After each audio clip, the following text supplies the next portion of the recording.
All right, let's begin the bulletin with this breaking news that is coming out from the opposition meeting. Big opposition meet underway. Top leaders of all the opposition parties are attending this meeting. Ahmed Patel of the NCP, Ghulam Nabi Azad, A.K. Antony of the Congress, Sitaram Yechuri, Satish Mishra of the Samajwadi of the BSP, Ram Gopal Yadav of the Samajwadi Party, Naresh Agarwal of the Samajwadi Party, Mallikarjun Kharge of the Congress are present at this opposition meeting. Let me now quickly get across to my colleague, Deputy Editor Brajesh Pandey, who is joining me live for more on this story.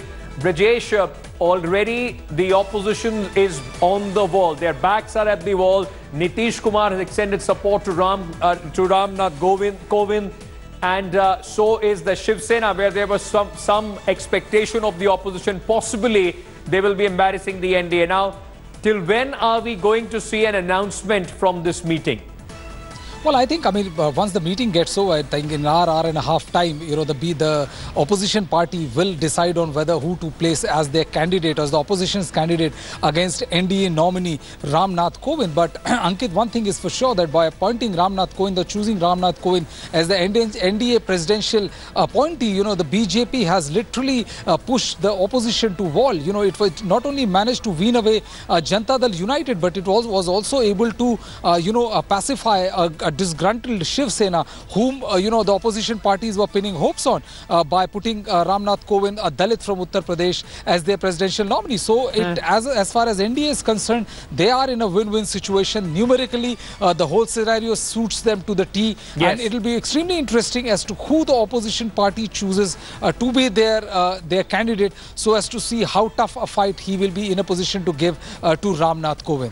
Ankit? Brajesh, thank you so much. We'll keep coming back to you as soon as this opposition meeting ends. And of course, that name of the opposition candidate. All eyes are on the crucial opposition meeting that's underway, that will play a crucial role in deciding the next president of India.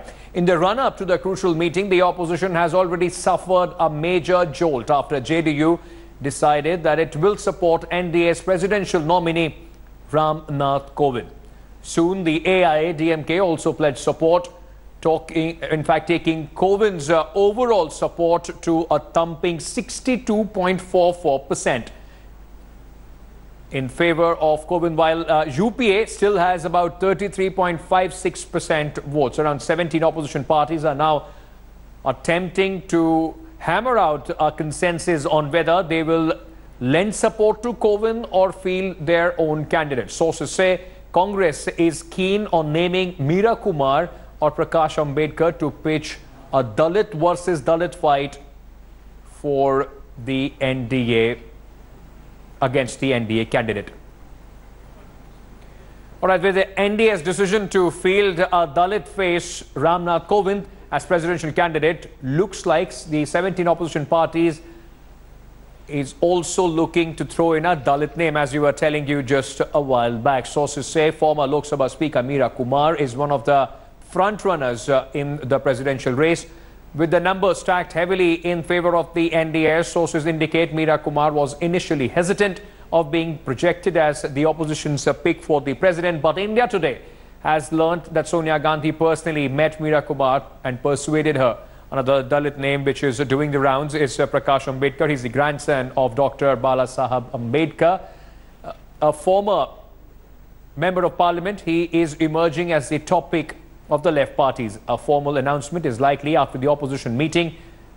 After Nitish jumped the ship to NDA, the opposition hopes the nomination of a Dalit candidate will prevent Mayawati and other parties from breaking ranks. All right, Brajesh Pandey, my colleague, is still with me on this, and also being joined by Mr. Ajit Jha. He is the editor, Research India Today. Ajit, welcome on the program. Let me just quickly come to you first before I go to Brajesh. It now seems, Ajit, that this entire fight that we are seeing right now, opposition is only putting up a candidate for, an opposition in the namesake. The numbers are stacked against them. There are allies, the people that they hope for, like Nitish Kumar, like Shiv Sena possibly, have all pledged support to the NDA candidate. Now, why put up this fight? Why can't they come out and, in fact, support Ramnath Kovind? You know, the irony of it is that when they were in power, the UPA, they never thought of Meera Kumar as the presidential candidate.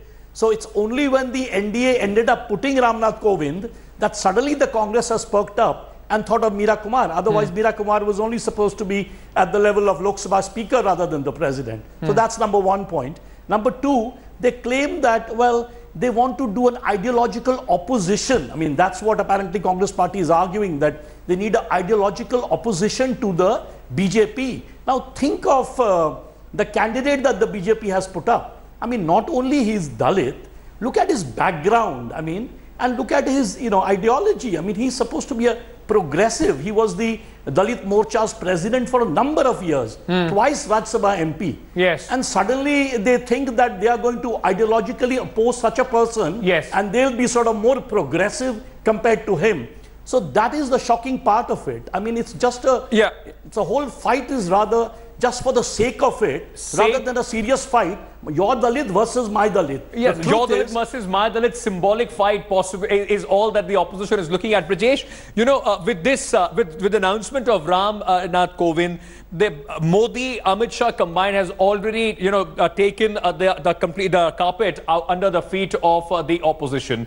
They have completely been trumped. Now, they have been forced to put up a Dalit candidate. What are they hoping to achieve out of this? As, everybody is saying it's just a symbolic fight. The numbers are stacked against them. What are they trying to achieve with that?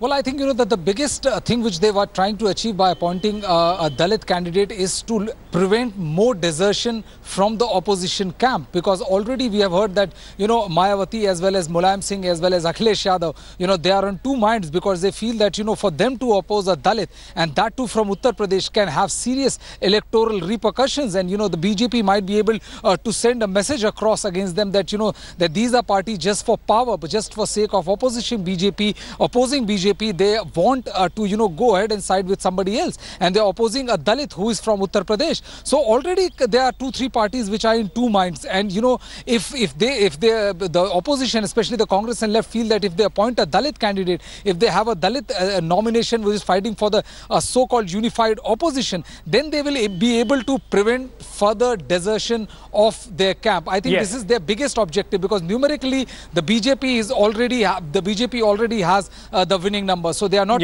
unduly perturbed about who the opposition present as their candidate. Ajit, if I can come to you, this is going to have some sort of an effect on the talks of the Mahagathbandhan for 2019, isn't it? Already the BJP, with their master stroke, has ensured that there is division in the opposition ranks. How is it going to affect 2019 if this is the condition of the opposition at this point of time? They were hoping they would be able to trump Narendra Modi in the presidential election. 2019 Mahagathbandhan seems already in some sort of a quandary. Absolutely. In fact, the division within the so-called opposition camp, including the Congress and the Mahagathbandhan coalition partners, is so deep. The mistrust one has against the other, the JDU has against, let's say, the Mamata Banerjee, is so strong, the divisions, that the fight itself looks as if it is over. Both the presidential fight and maybe 2019. So the problem is that they actually don't have ideological coherence at all. More than that, they don't have an agenda on which they are fighting. It is just to oppose BJP, they have clubbed together. So it's more an opportunistic alliance, and even that is not working. Whether in the presidential fight, look, Meera Kumar is an excellent candidate. That's not the point. The point here is they know it is a losing battle, but for the sake of it, they are putting up a Dalit candidate. And the truth is that they have not done anything for the Dalits all these years when they were in power. Ajit, you summed up the paradox very well when you said it's an opportunistic alliance which still cannot take the advantage of this opportunity. So we'll leave it at this point of time. We'll come back to you, of course, for when this opposition meeting is done, and we'll know the name of the sacrificial lamb.